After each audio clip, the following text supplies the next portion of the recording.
काय नवऱ्याने माय घालायची का आपली? पोटात नाही म्हणल्यावर काय काय करायचं काय? तुम्हाला 1 वाजल्याला लई दिसत होता आवाज.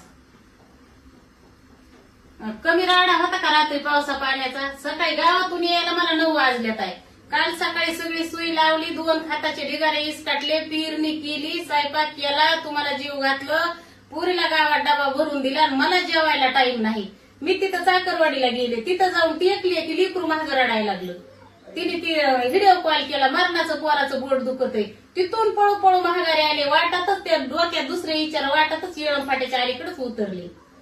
तिथून गावात आले, पोरग मरणाचं रडायला लागले, त्याला चिखला पाण्याचं इथं घेऊन कुठं यावा. सकाळी मग पुन्हा पाऊस आला, पाऊस उघडल्या इथं आले, झाड झूड सगळं केलं, नीट नाटक, कोंबड्याचे अंडे गोळा केले, सगळं झाडून काढलं, आंघोळ केली, भांडे घासले, झाडून झुडून काढलं, आता स्वयंपाक करायला लागले. ते तुम्हाला नाही दिसलं. उठला, गेट लावून घेतलं, गावात गेला. ते दूध तापीत नसते का हो? दूध नासून फुलं तुम्हाला नुसतं फ्रीज मध्ये बघून उठवायचं सांगितलं होतं. ते फ्रीज मध्ये बघून सुद्धा ठेवलं नाही तुम्ही.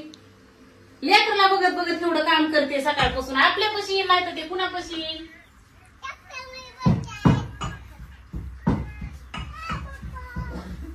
आता कायच बोलावं हे? काय बोलावं म्हणजे बोलायसारखंच अगं नाही. गप्प आहे. काम करीत असते. अगं कुणचीच बाई 1 वाजतो स्वयंपाक करायला आणि नवरे उठले हे की नाही. गेट लावून गावात आणि नवरे उठू अगं जाऊ, त्याचा विषय नसतो येऊ. बायाच्या पण नाचं करून माणसाने माणसाची इज्जत राखावं.